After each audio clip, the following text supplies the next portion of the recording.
When we start to learn to feel, there's an evolution to it. It's not like a one and done. So suppressing doesn't work. I truly believe when we push them away, we get sick. Sitting with your feelings is very uncomfortable. Yes. And I always say, in order to grow, you have to be comfortable being uncomfortable. But the happiest humans are those that feel the full range of emotions. Yeah, I agree. It's okay to get angry. It's okay to get frustrated. It's okay to be sad. So this idea that I'll finally be able to find someone I trust and they'll never hurt me is a fantasy. But if we go, oh, let's get into reality. I'm going to get hurt again. And I'm going to probably hurt others. So given that's fact, I need to learn how to repair a rupture. I need to learn that even if I'm rejected, I'm not going to reject myself. Hey there, it's Sandee Sgarlata. Get ready to dive deep into incredible stories of people who've taken life's challenges and turned them into a roadmap to happiness. On this show, we're not just talking about overcoming obstacles. We're uncovering the real, gritty secrets to living a life filled with peace, joy, and genuine happiness. This is Happiness Solved. So let's get started, because happiness is a choice, and the choice is yours. Allana Pratt, so excited to have you on today. How's it going? You are so beautiful, and you're just like this ray of light and sunshine. Oh, stop. I just need to put you in my pocket and take you with me everywhere. I appreciate that, Sandee. Thank you. I am happy. I am grateful. I still have my feelings. But what I've learned over the years with intimacy is when I have that relationship with myself, into me I see. When I'm scared, I don't push it away. I used to be very good at bypassing. And then my face would be fake, but not that true radiance. But now that I've learned how to feel all the hard stuff and integrate it, I find that the radiance is authentic. And that means a lot to me that you see or feel the light. Yeah. I can see it and I can feel it. Oh, thank you. Thank you for having me. Oh my gosh. Well, I'm so excited to speak with you today because of everything that you're doing. You've done so much. I'd like to give you, the audience, just give us in a nutshell what it is that you do, because I know you're an intimacy expert, but you're so much more than that. Can you just share a little bit about your story? Yeah. Well, the credibility part, I guess, I've been interviewed over 800 times. I have my own podcast and I've interviewed probably 900 people over. Wow. It's called Intimate Conversations. So I love conversations. I've written 6 books. I went to an Ivy League school. I graduated cum laude from Columbia. I've traveled the world. I was a model in my 20s in Japan. So I've had these things that look like accolades, and I'm proud of myself. And yet what I think I'm most proud of is what I do in the world, which is I have the blessing of helping people feel and thus heal their heart. And I grew up, we don't talk about feelings. We just stuff them down and we have a happy face and we're people pleasers and we give away our power and we say yes when we mean no and we have no boundaries and all those things. Divorce number 1, divorce number 2. And I'm like, oh, I'm the one in common. Okay, let's look at this.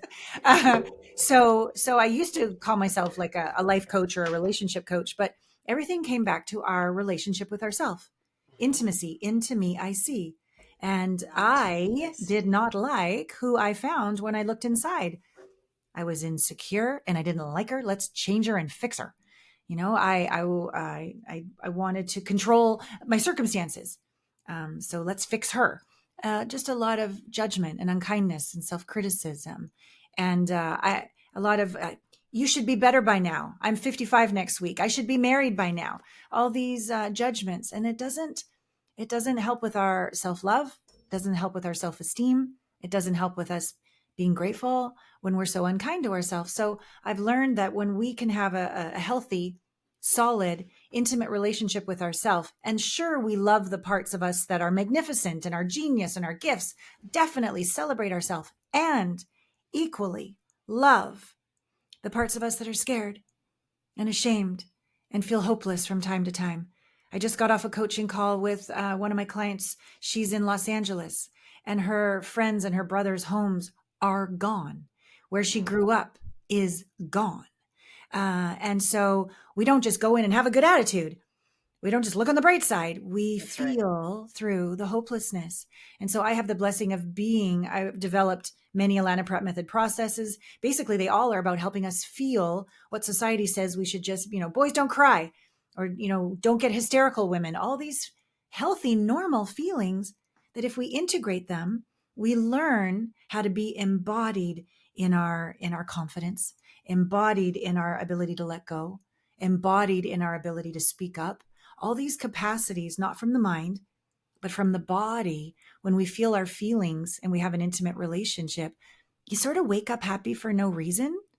You have confidence just because you be. And that's very magnetic to healthy clients, healthy lovers. You're that safe parent to talk to with your kids, because you don't instantly go in and fix. You lean in, you open your heart, you go, wow, tell me more. That person you call at 3 a.m. in the morning, you want to be that for your friends. You want to be that person. Yeah. Wow. You just unpacked so much stuff. And and I love it. I absolutely love it. So many things. Let's see, where do I want to start? So I feel like, sitting with your feelings is very uncomfortable. Yes. And I always say, in order to grow, you have to be comfortable being uncomfortable. Yes. So there's that. But then there's also, you don't want to hang out there too long, right? There's got to be that, like, you want to sit, you want to feel it, because I truly believe that the happiest people on the planet, the happiest humans, are those that feel the full range of emotions. Yeah, I agree. It's okay to get angry. It's okay to get frustrated. It's okay to be sad. It's okay, but you don't want to hang out there too long. So it's kind of like where's that in between where you're taking care of yourself and you're not shoving it down, and we're not going to hang out there for too long.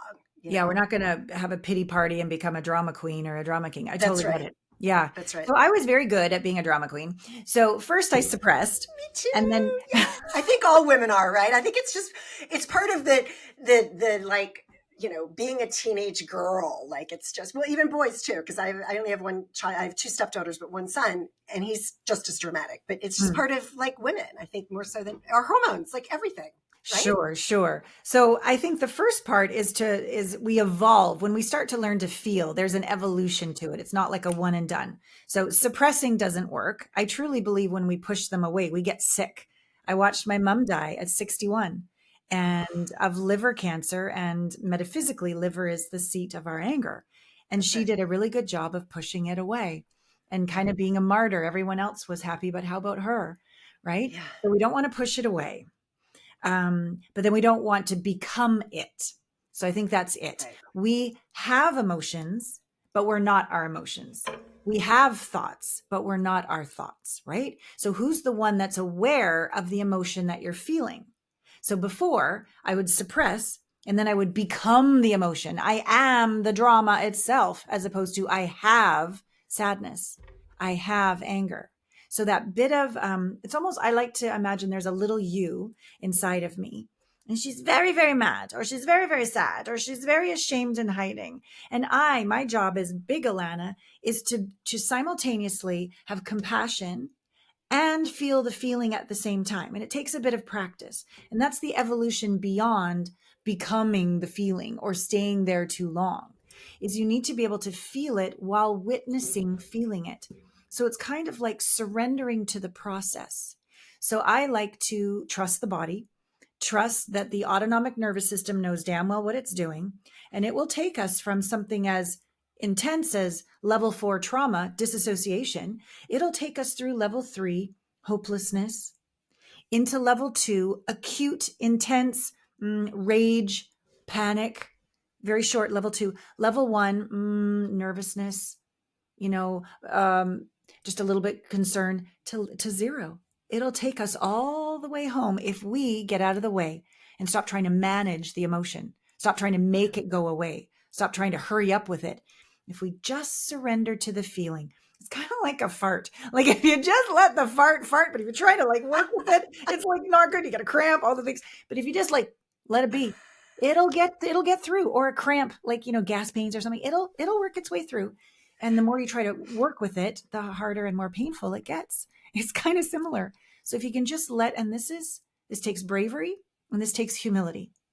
Yeah. To allow, I'm not saying be angry to hurt another, and I'm not saying suppress it or push it inside and hate yourself. I'm just saying allow the emotion to burn like rage, breathe, and allow it its pathway home.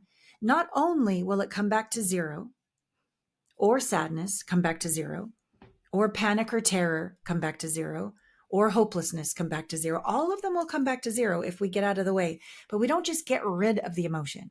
I think that's a misunderstanding. Let's get rid of the fear. Let's get rid of the anger. Let's get rid of the sadness. No, it's a part of you. And so we can't get rid of a part of you, but we can, it's like alchemy, integration, processing. Once you feel it fully, it leaves like a jewel, like a piece of wisdom. It leaves the embodiment of, oh, I was angry because I didn't speak up. Well, that's a cognitive analysis of what happened, but I still don't have the capacity to speak up. I still get triggered and scared every time this situation occurs.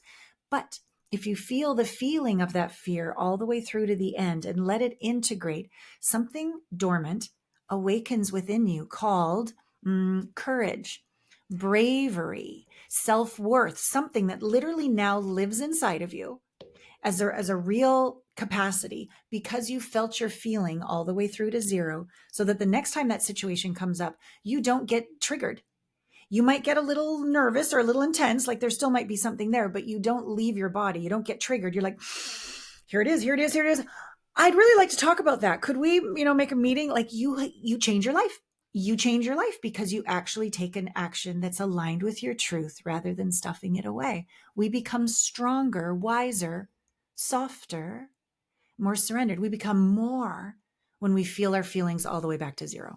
I love it, because fear is one of the most powerful emotions that humans have. And it's the one thing that stops people in their tracks from fully realizing their dreams, their goals. Yes. It's that fear.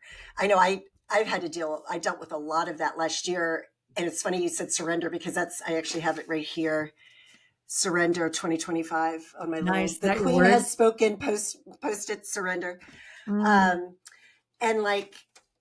it was interesting because I had dinner with a close friend last night, and she was like, oh, that's surrender, that can get you. And I'm like, I'm not talking about just throwing, I'm talking about surrendering. It's like one of my mentors and coaches, he always says, marry the process, divorce the outcome.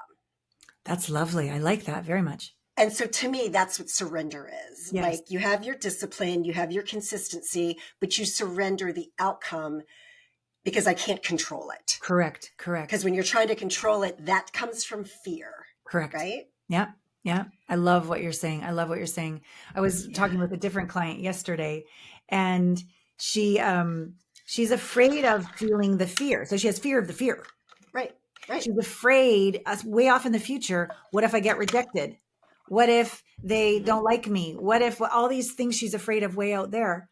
So I'm like, baby, let's come back into the present moment instead of being afraid of some future that hasn't even happened. Let's be here right now and feel through this. Because here's the deal. We're going to get hurt. Yes. And we're probably going to hurt others. Probably not intentionally, right? We're not evil, but we'll unknowingly hurt somebody. Yeah, so this idea that I'll finally be able to find someone I trust and they'll never hurt me, it's a fantasy. And it's a great excuse to not get out there and go for that dream job or show up and date again. But if we go, oh, let's get into reality. I'm going to get hurt again. And I'm going to probably hurt others. So given that fact, I need to learn how to repair a rupture. I need to learn that even if I'm rejected, I'm not going to reject myself. I need to learn to stay in my body and cultivate bravery and live with my heart open. Because when our heart is open, I'm sure you know this, you sound like we're on the same wavelength. So heart math teaches us our heart has 5,000 times more sensing and ability and stretching out than our mind does. So when our heart is closed, we're actually making it more unsafe for ourselves. And when our heart is open, we're making it more safe for ourselves. And when I was blessed, I had the ability to lead a guided meditation for Heart Math at their annual conference down in Cancun. And I said, can I tweak it just a little into my flavor? And they're like, sure. So I did that. And I did the whole Heart Math meditation out to the edges of the universe through appreciation and all the way back in. But when I came back in, I gave them the image of little you. And all that appreciation came back in, and I gave them the image of little you in the heart going, hey, little you, I'm with you. Even if you're scared, forever, I won't leave you. There was something about when we feel a feeling, we need to change it, fix it, get rid of it. But that's an agenda. That's literally saying to little you, you're not okay being sad. We need to change you. Right. And so that's not unconditional love. That's conditional love. Right. And then we can't, others come to us and they're sad and we're like, oh, it's going to be fine. So they stop coming to us to talk because it's not safe to talk to us. We get fixed. So in that meditation, when I added that little you, I was so honored, Sandee. They said some people had been coming to HeartMath for 30 years. And they said, that was the best HeartMath meditation I've ever done because you added that piece and now it all makes sense. I need to be willing to hold my little you for eternity. And then once the little you knows that, really, you're not going to try to fix me? Little you doesn't want to be sad. Little you wants to be happy. So integration, transformation, healing occurs because no matter what happens on the outside, we're not going to reject ourselves on the inside. I love that. And I love that you use the word, and when repeat it in case the listeners didn't get it, you say intimacy is into me I see. Yes, I didn't make that up. I heard it from someone else. But I know, but I don't remember who I heard it from. But it's good. Brilliant. It's really good. It's really good because people think of intimacy, the common usage for it is you're intimate with another person, usually a romantic partner, but intimacy is, you can have an intimate moment with your mother, an intimate moment with your child, an intimate moment with the person handing you your dry cleaning, right? Like intimacy is a big thing. How does intimacy relate to self-love? Because I believe that that's really what you're referring to. Yeah. To me, self-love requires, like the presupposition of self-love for me is self-forgiveness. Right. That I am flawed and I am fabulous and I can be with both and love both parts of myself. So one of my Allana Pratt method processes is called meeting God and the goddess. And not that I think there's like a lady and a man in the sky, but the idea of Shiva Shakti, God, goddess, yin yang. Well, it's the polarities, right? The polarities of it. Yeah. So the process basically is going to talk to God and the goddess, and can you look them in the eye? Because I couldn't, Sandee, when I first started. I was ashamed. I had messed up here. They would not love me for that. I should feel guilty about that. They'll never forgive me for that, right? I could not look them in the eye. And I was like, wow, I do not have an intimate relationship with the divine. Wow. And so what's it going to take for me to look them in the eye? Well, I had to forgive myself. I had to be humble.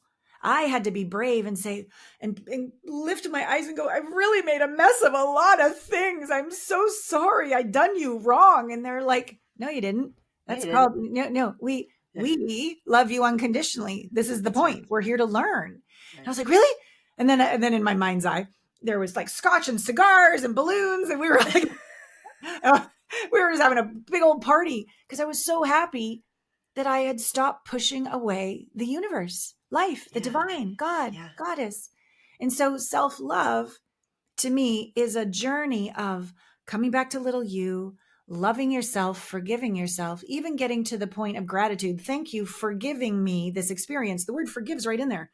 Thank you for giving me this experience of a divorce, being cheated on, a bankruptcy, a cancer, whatever it is, and really feel inside because I've learned, discovered, evolved, stepped up, let go, surrendered your word. Like when we can get to this place, to me, that's really what self-love is. We could use the sentence, even though I'm a hot mess, I love and accept myself.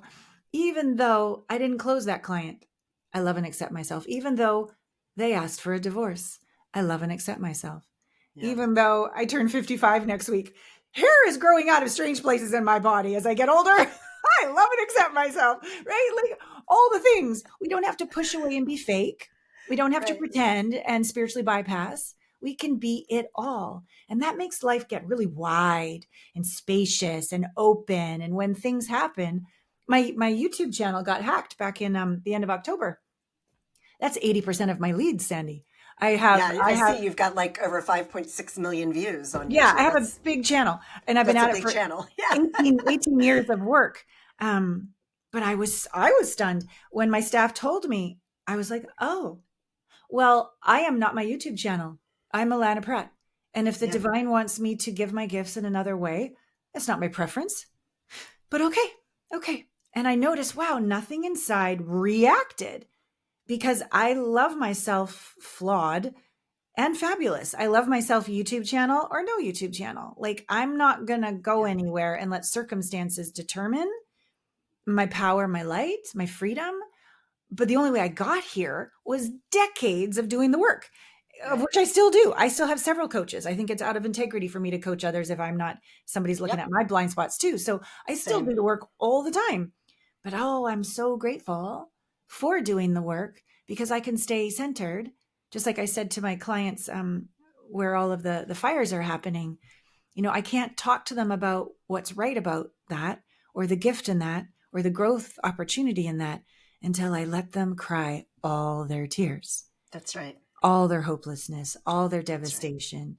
I'm not living in an evacuation sense right now. I did with the hurricane in October in North Carolina. I was evacuated out of there. But I'm not walking in their shoes. So I need to be humble and patient and listen. And that's Yeah. what self-love of self allows you to love another where they're at because you love you where you're at. Yeah. Yeah. Yeah. I say all the time, I have a couple of quotes I always say, and the other one that I always say is you have to get to a point, feel the feelings, and then get to a point where you can look at every situation and be grateful that it happened for you and not to you. Yeah. Because as humans, the first, oh, this happened to you. Yeah, it did happen to you. And it sucks. Right? Feel it. But then all of a sudden you realize, because I'm coming out of a really low point in my life. And Thank my you. coach, my coach was like, take the whole month of December off. And I'm like, excuse me? Did you You do want me it? to take a month off? Yeah. And last night at my dinner with my best friend, she's like, okay, how old are you? And I'm like, yeah, I just turned 59. Thank Nice. you very much. And she's like, okay, and you've been working since you were 16? And I go, yeah. And she goes, have you ever taken a month off? And I go, well, I guess when my son was born, but that's not really taking time off. No.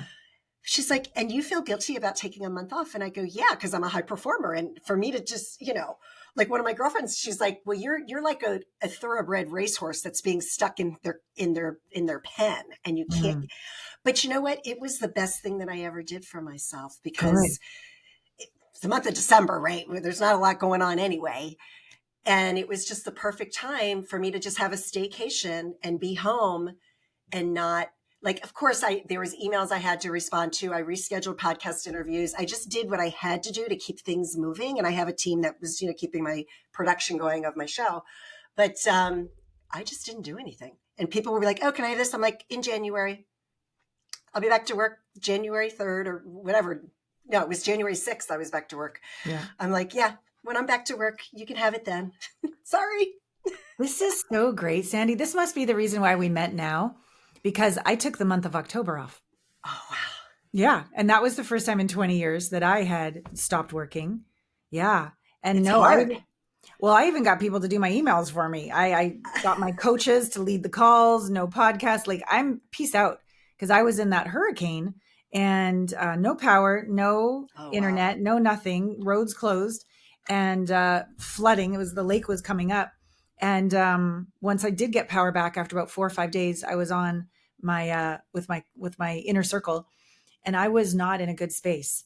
I had a launch that I had to postpone. I had all these affiliates that were disappointed. I felt like all the things. And I said, I don't know where to go. I need to leave because the pipes in this place have broken. And, blah, blah. And one of my coaches or clients said, can I just give you the coaching I think you'd give me? I think you need to take a month off. And then on the call were two of my Allana Pratt Method coaches. They're like, we'll take your calls. Okay. And it was very humbling for me. I don't know if you experienced this, Sandee. My self-importance. The world revolves around me, doesn't it? Like I had to be like, oh. And then when I got back after a month, I started the calls again and I said, what's right about this? What's the gift you got out of me being gone? And it was fascinating. They're like, we love you, but we don't need you. Your coaches were great. We had great calls. I'm like, oh, okay. Well, that's good to know.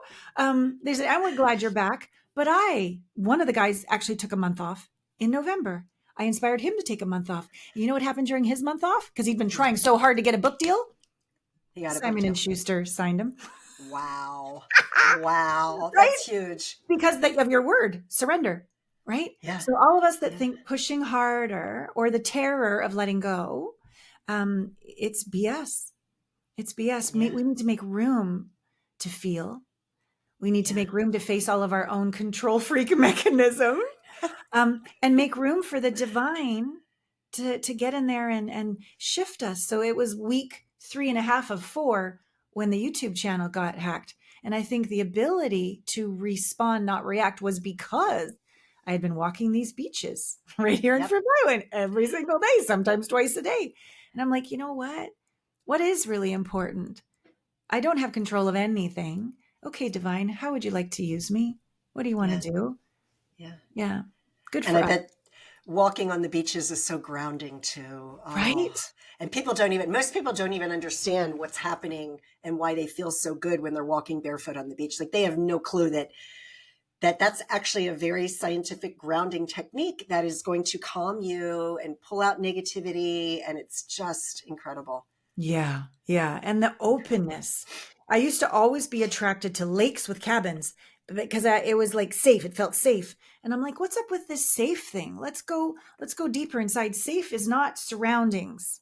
Safe is an inside job, just like intimacy is an inside job. That's right. Yeah. So cultivating more of this safety within in the face of anything allows us to hear divine whispers, gives us the bravery with an open heart to take those actions. And I think it makes us very energetically magnetic to what it is we're desiring, but also magic and miracles, things we didn't even know were good for us. We notice them, we receive them. Yeah. You handled that so well. For those just listening, I just had to mute myself, grab a tissue, and sneeze. And I saw you watching, so I just kept talking. For those watching, sorry about that, but we just show must go on. Yeah, I mean, yeah, just incredible. All right, so last thing, and I love this, that you were asked by Lisa Gibbons to coach her during Dancing with the Stars. Yeah. I love that because I have a gold medal in ice dancing. Really? Amazing. And I love ballroom dancing, but I have a new show coming out. It'll be sometime in February, and it's going to be streamed on television. It's called Peak Performance Playbook. And one of my guests on the show is J.R. Martinez, who won Dancing with the Stars one year. Wow, look at you. Yeah, and Brooke Burke, I've interviewed her on my show before, and she's going to be on season 2. Like she was taking the rest of the year off, and her publicist was like, yeah, season 2, we'll get her on for season 2. I was like, perfect. But, I love that. I mean, so decades ago when my first book was published in 2009, I was like, I want to be the first author to be on Dancing with the Stars. Well, now here I am, 16 years later or whatever. And I'm like, okay, I'm pushing 60, but I can still get out there and dance with the best of them. So, hey, still want to do it. Oh my God, Sandee, you should audition. How does it work? I have no idea. Well, that's my request. Because I'm not a star. I'm not really a star. So, I'm a star in my own mind. I'm a star to my son. I'm a star to my husband and my dog. But, Well, that is amazing. Okay. That is amazing. Okay. And what is your show coming out again? Tell me again. It's called Peak Performance Playbook, and it's today's athletes, tomorrow's leaders. So what I'm doing is I'm interviewing very high level athletes. Some are currently still competing in their sport. Some have retired, but they're all amazing leaders, whether in their sport or in their profession. For example, someone who I worked at his father's company when he was in college, and I was like 25. He's now like a CFO, a financial coach. And by the way, he just completed his 9th Ironman. Wow. So like people like big deal. Right. And I interviewed Charlie Cooper, who a lot of these interviews I've already released as a podcast interview. So people may, if they, they may hear, but not everybody listens to podcasts. So I'm just putting it on my TV show. But I interviewed Charlie Cooper, who's a 17-year-old wheelchair tennis player who was born with spinal bifida. And he just was the first man to ever win the US Open in wheelchair tennis. Wow. So he won it in the junior division, but no American man has ever won either men's wheelchair or junior wheelchair tennis. And he's the first American man to win a Grand Slam in wheelchair tennis. Holy. And it's just incredible. So there's so many like incredible, and these aren't like some of these people you may never have heard of, but let me tell you, their stories are something incredible, like peak performance at the degree, This is magnificent. Look how light alive you are. I'm so excited. I'm just so excited about it because it's taking my podcast to another level. It's a streaming show, it's not going to be on Netflix yet, but right. Yeah, but you're doing it. You're giving your gift. You're inspiring people. That inspires me. And that must have, if we were to wrap it around to like the self-love and the intimate relationship with yourself, like we have to, as your coach said, let go, divorce the results, let go of the results, and just give your gifts, show up. Yeah. I love this. I love this. That's all you can do, right? Yeah, good. Allana, this has been such an amazing conversation, and we could talk for hours, but I try to keep my, interviews around this amount of time. Is there anything else that we haven't talked about that you'd like to share with the audience? Well, when do we air this, Sandee? It'll be anywhere from 3 weeks to a month from now. About a month from now. Okay. Well, my course will already be started by then. So I'm leading a 7-week course called Become the One Mastery. And so I guess I would like to just maybe complete with the concept of it is that when we're lonely, when we don't feel good enough, when we're looking to the outside in to complete ourselves, I call that like find the one, but we forgot to become the one first. Yeah. And we're looking at them to make us happy, feel safe, be worthy. And that's a lot of pressure to put on somebody that over time, we push them away because we're so controlling, right? And looking to them to source our worth.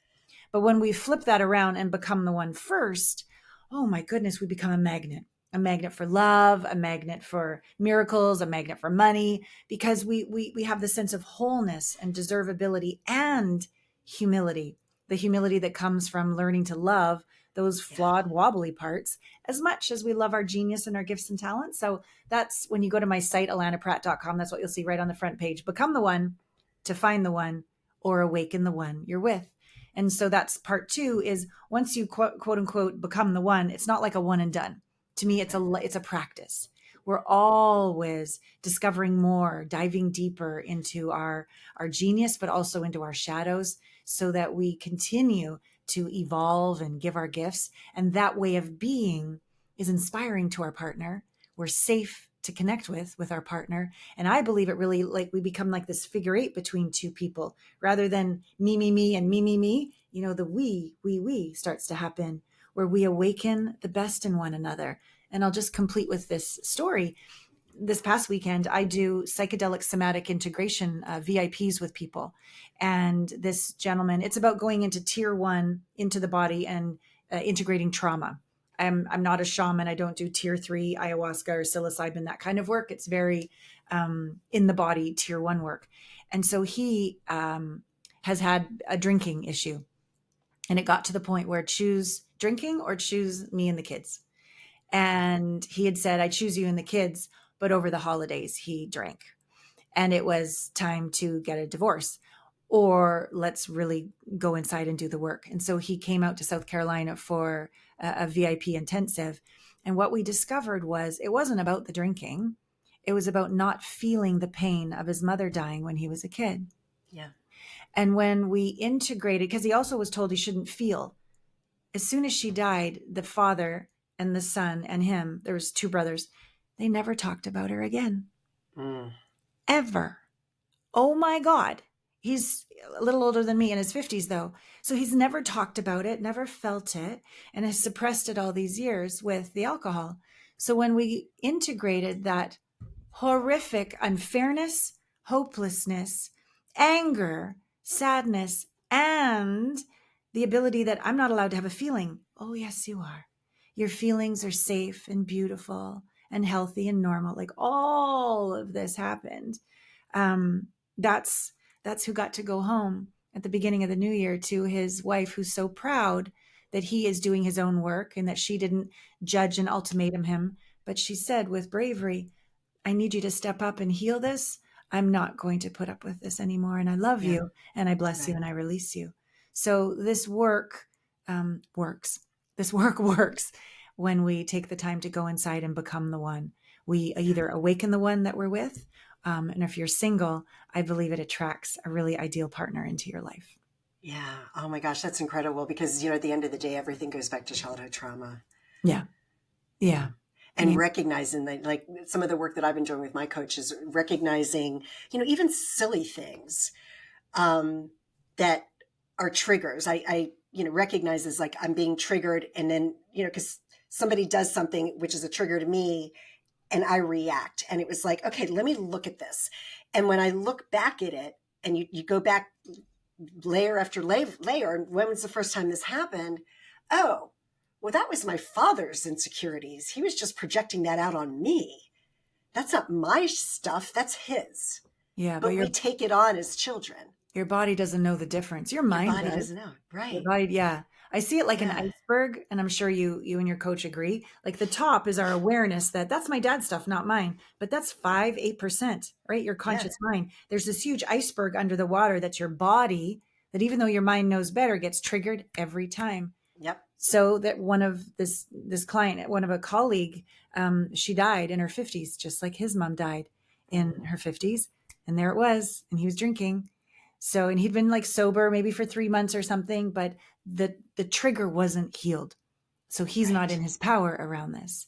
And he's a professor. So he's a very smart man. So he knows better, but it doesn't matter if you know better. So my clients tend to be very smart, intelligent, into personal growth. Why isn't this healing? Because it's not from the mind. It's going to be healed in the body. And when we think about body, mind, spirit, the reason why they say those 3 names is they're actually all equally important, significant, valid. It's a trinity.